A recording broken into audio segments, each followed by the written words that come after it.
Glory at Twilight by Bhabani Bhattacharya. The slow, narrow-gauge Indian train with its awkward freak of an engine had a way of making unauthorized stops for no good reason, between fields of corn or at the foot of a village. It was said that the guards signalled a halt to pluck a pumpkin or ripe melons from its stem, or to buy fistfuls of green gram from a peasant.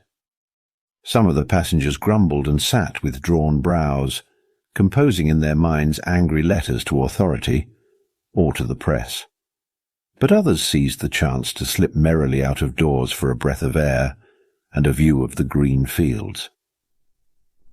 Satyajit, languid on the cushioned bench now vacated by the other occupants, reached out for his cigarettes, but, on second thought, withdrew his hand brusquely.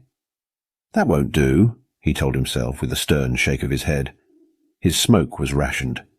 He had attuned himself in the past month to a fast-growing list of denials, large and small, and this was one. How can he afford the unrestricted luxury of chain-smoking? Life lay sharpening to realities that still had the semblance of an undreamable dream. He winced, the turning wheel of fortune in his unhappy eye, as always. Along the orbit of reminiscence he went round and round, pulled by a force beyond his will. The banking establishment of which he had attained control.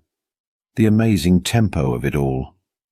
Luck had come his way, undeniably, but behind it was his mind, his initiative, grit, energy. Starting as a mere clerk, he had become managing director. And now, what now? Tall, thin, near 40, he had sharp features, the hair receding on his temple in wide, shiny, smooth patches. His eyes hated glare, and he wore smart eyeglasses to shield them. His mouth, thin-lipped, would tighten in repose to a line that suggested strength of will, but might have been only pride.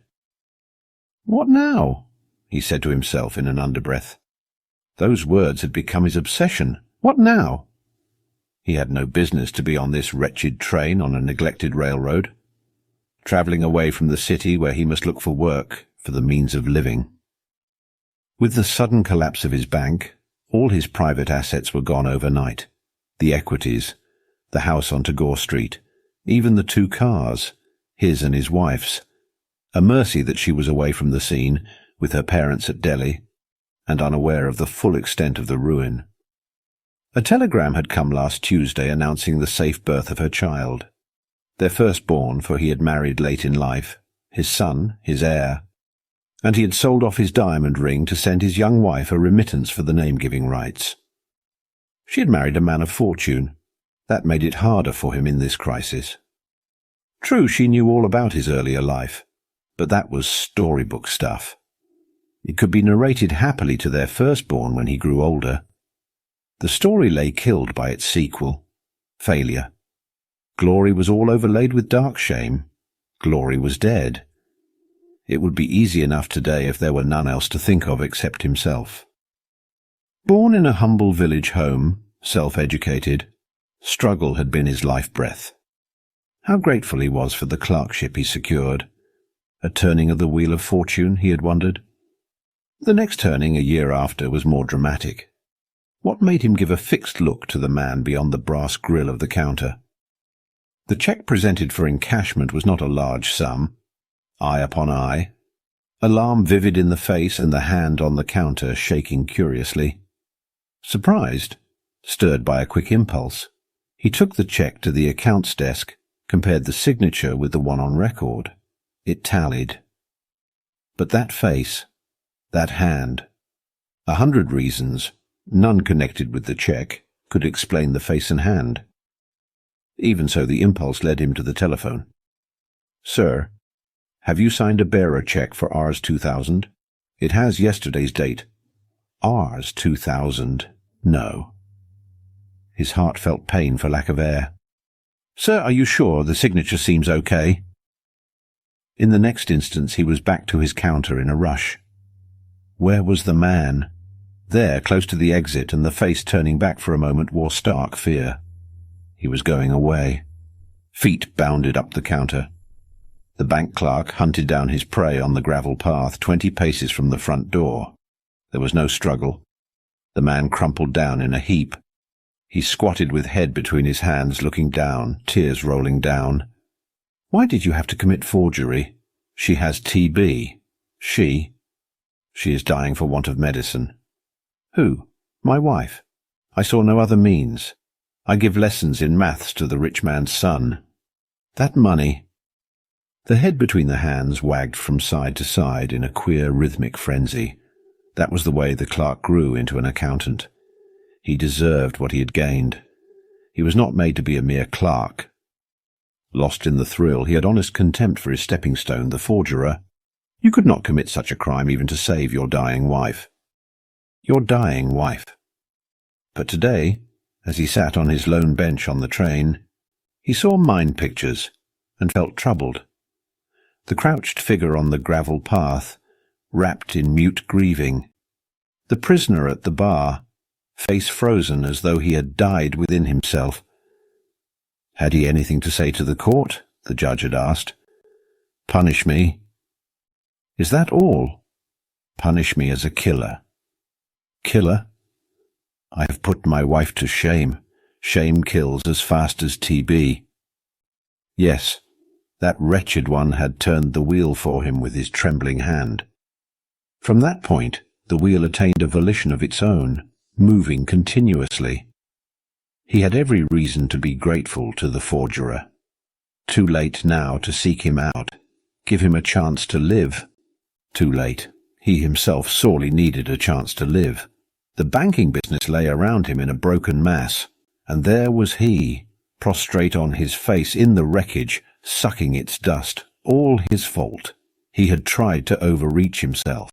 Each wrong step was now clear in time's perspective. The run on the bank had come all too suddenly, though. Failure had a tempo far faster than success. He had great need to fly from himself. That was why he was on this train. A letter had come in the nick of time, offering him an excuse, a temporary relief from the wrenching within. The wedding of my fifth daughter, Bina, is to take place on the 20th of this month. I have kept you posted with the progress of negotiations. I seek your benediction as in the case of my second, third, and fourth daughters, Kamini, Damini, and Suhashi. With Bina wedded, there will be only Aruna left, and she is in her 10th year. Your benediction alone can pull me through the present daughter crisis. That is all I have to say. Your helpless Uncle Srinath. Daughter crisis indeed, mused Satyajit with a dim smile. Uncle Srinath, a neighbour at Shantipur village, but no blood relation, seemed to have been producing his numerous daughters, secure in the faith that others would bear the brunt of the repeated crises of their marriage needs. And Satyajit, in the flush of prosperity, had been more than open-handed. It was a matter of pride, self-satisfaction. In his younger days, the village people had not thought much of him, had not seen in him any special gift or brilliance. One of the common herd, that was all the more reason why he enjoyed success. He needed the wide-eyed wonder and eager homage of Uncle Srinath and the like, while they had use and longing for his money. It was plain give and take. All that was over. Fallen from his castle in the clouds, Satyajit must tread the earthly ways of humble folk. But he could not deny the old man altogether. He must send some help. He had pondered over the amount. He had to ponder over each rupee before he spent it. Then, all at once, he had come to a decision. He would go to Shantipur and attend the marriage. This would be a welcome relief. The city was suffocating him.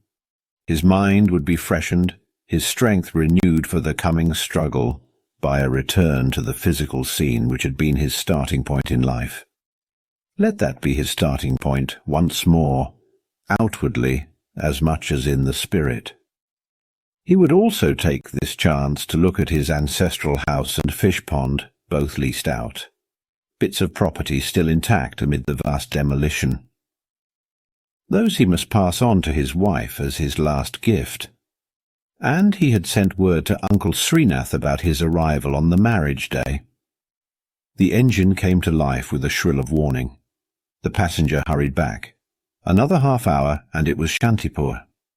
Satyajit leaned out of the door, his eyes looking for Uncle Srinath on the station platform, where many people stood crowded together, alert and apparently excited, one of them holding aloft the national flag on a bamboo pole. A political celebrity on the train. Strange that Uncle Srinath, who had always feared politics, was leading the group. Suddenly, there was a rush of legs towards Satyajit as he stepped down. The legs stopped and a booming chorus followed. "Swagatam! Welcome!" A small girl with an awestruck face stepped up with a jasmine garland in her hand. Satyajit stood in a daze of bewilderment as the girl rose on tiptoe to place the chain of flowers around his neck. He bent mechanically to receive the offer, not knowing what it meant. It was obviously a mistake, a very curious one. "Welcome!"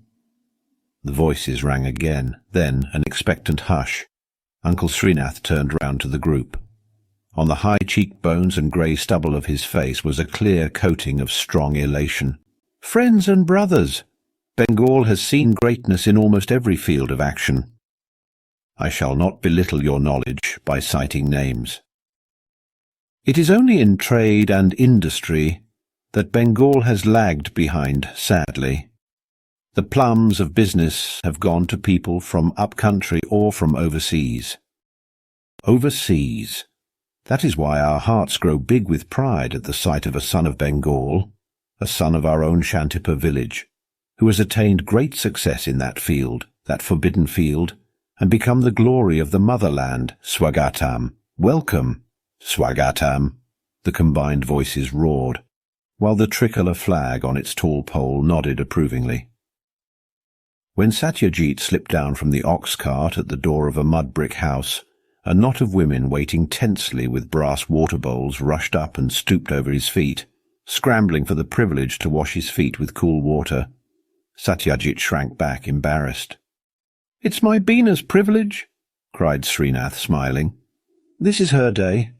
Let Beena alone wash and wipe the reverent feet. All her life she will remember this honour befalling her on the auspicious day of her marriage." Satyajit looked at the girl who stepped forward, shy, slender, with large pensive eyes in a graceful face. "So this is the bride," he smiled at her, and touched her hair in the gesture of blessing. "I hope the groom is worthy of this girl," he said as she knelt down to unlace his shoes. She slipped off his socks and poured cool water to freshen his feet, washing them with keen care. As her slim fingers went between his toes, he wiggled them, for he felt ticklish. Presently he sat on a carpet in the inner veranda with a plateful of sweets and a glass of whey, while Kamini, Damini and Suhashi sat near him on their haunches and waved palm leaf fans with all their energy, as though each passing minute had to be fully used before their hands were deprived of the privilege. Sweat broke out on their faces, and they shifted their fans from right hand to left and again to the right. Their mother, who stood by, now spoke in a murmur, husky with emotion. "You have been more of a father to these girls than he," jerking her head at her invisible husband. "But for the bigness of your heart, they would still be maids under this room, shooting up in years and in height with no chance of having husband and home."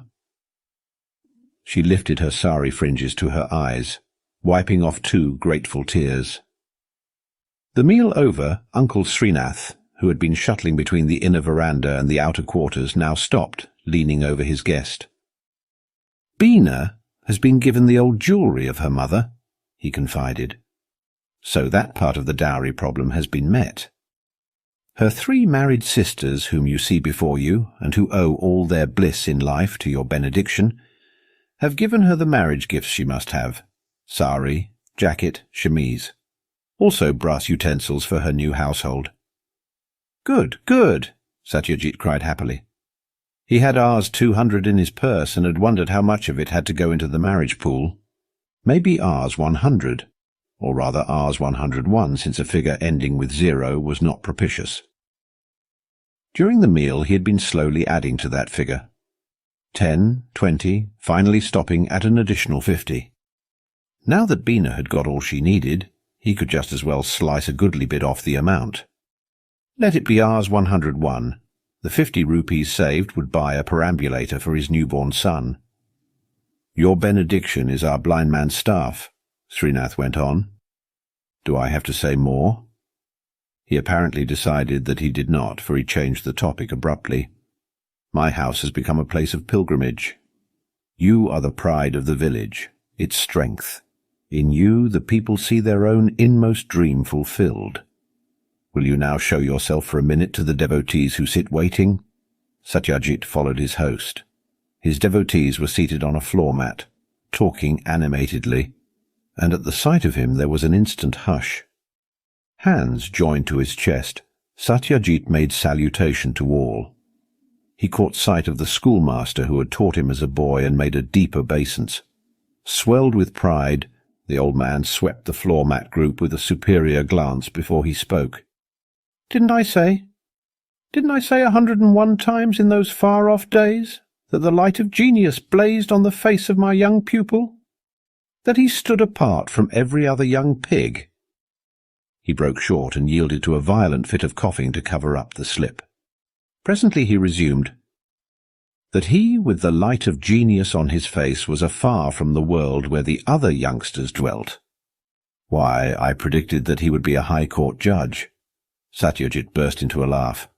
Alas, I am no High Court judge. Even more, much more, countered the old man. His good memory reached back to the boy with whom he had been on terms of a perpetual feud, always bent on some kind of mischief. He did have an inventive mind that way. Arithmetic was his bogey. How does he count all his pile of money? He owns $1 million, if Srinath is to be believed. $1 million? And the old man hastened to add a brushful of colour to the drab picture presented by memory. Even in those far-off days I could see two shadow forms about him, clear as life. Saraswati at his left, Lakshmi at his right. Lakshmi at his right. And I knew even then that the twin goddesses of knowledge and wealth, though hating the sight of each other, had for once united, stayed together, drawn by their common love. He lifted joined palms to his forehead, offering salutation, perhaps to those goddesses.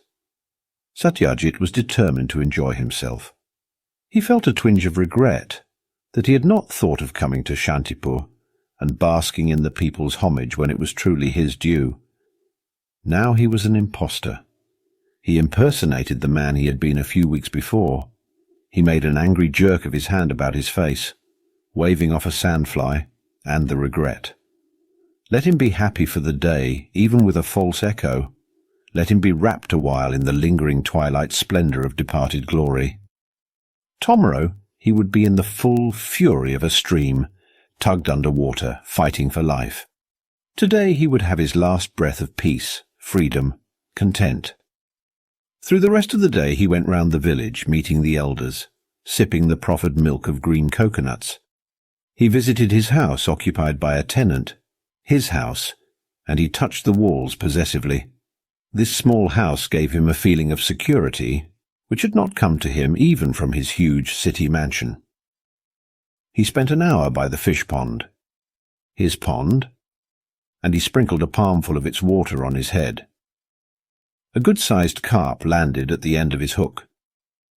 When he came home with the catch, Uncle Srinath gazed at it raptly. One would have thought he had never before seen such fish. What gills! He breathed in apparent ecstasy. He patted the head of the fish with an affectionate hand.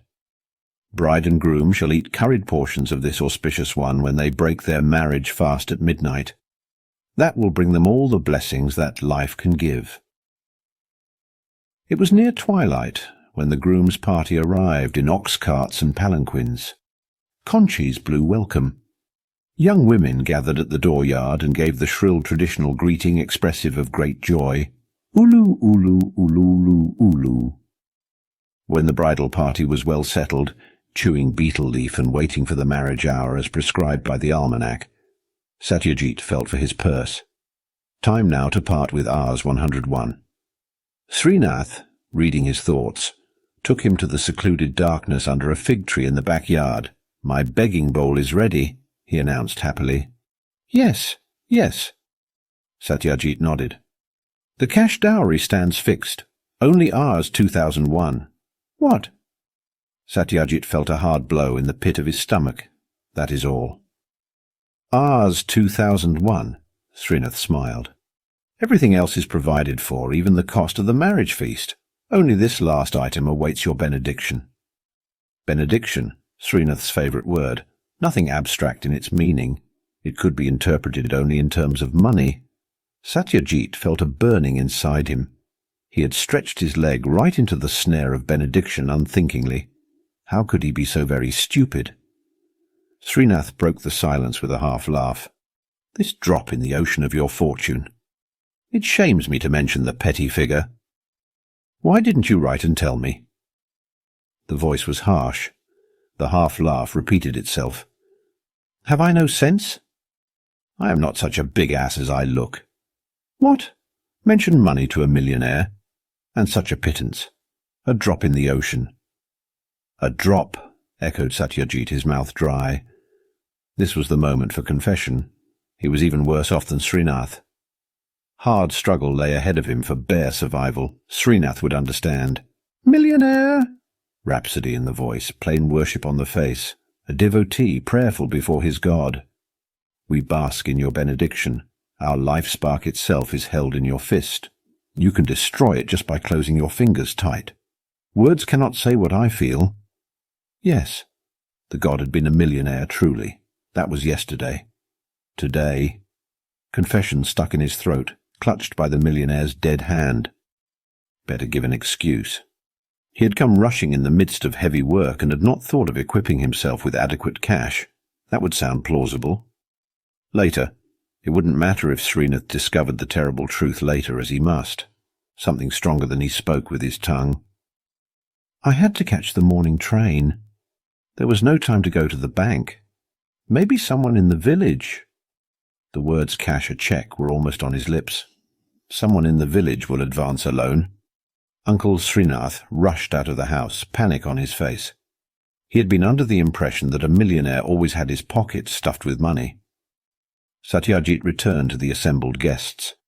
Instantly the groom, on his foot-high satin-draped platform, fat round cushions on 3 sides of him, was forgotten. Silence. All eyes took their fill of the rich man, a god on the pedestal of fortune. He too sat quiet, the tiredness within him heavier than even before. The peace he had attained erstwhile was gone. He longed to see the face of his newborn son, the rich man's son who would never ride in a perambulator. In a perambulator. Srinath returned in half an hour. His face looked angry. Satyajit saw his beckoning hand, rose heavily to his feet and stepped outside, away from the people. "Only one person in Shantipur can produce so much cash at this late hour," said Srinath.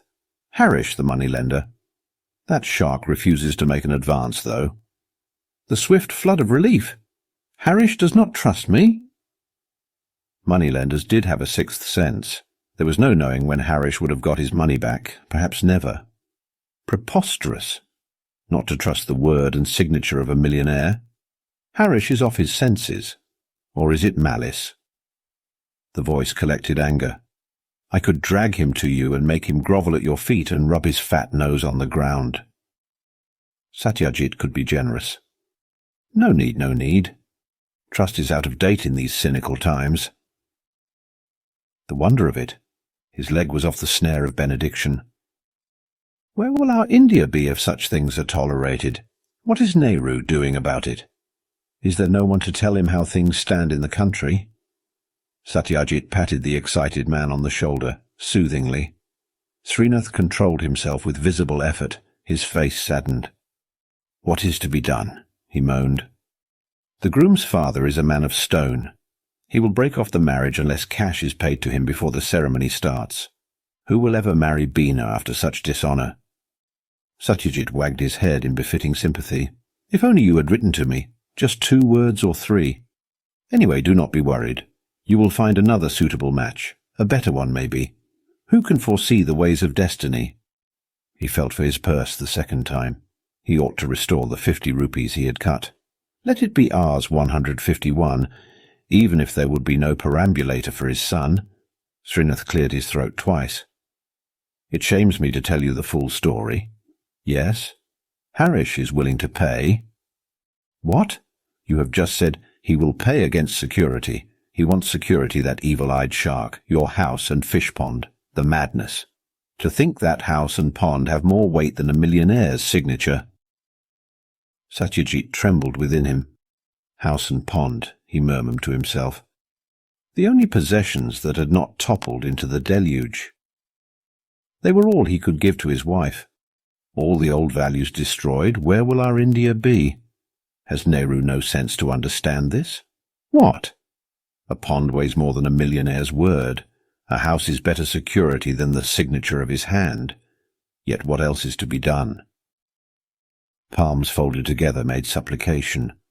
What else is to be done in the daughter crisis? Satyajit had a queer, drugged look, and the dead voice of the millionaire came from his throat. Let the moneylender pay on those terms. The insult? What about the insult? Srinath's wrathful hand cleaved the air.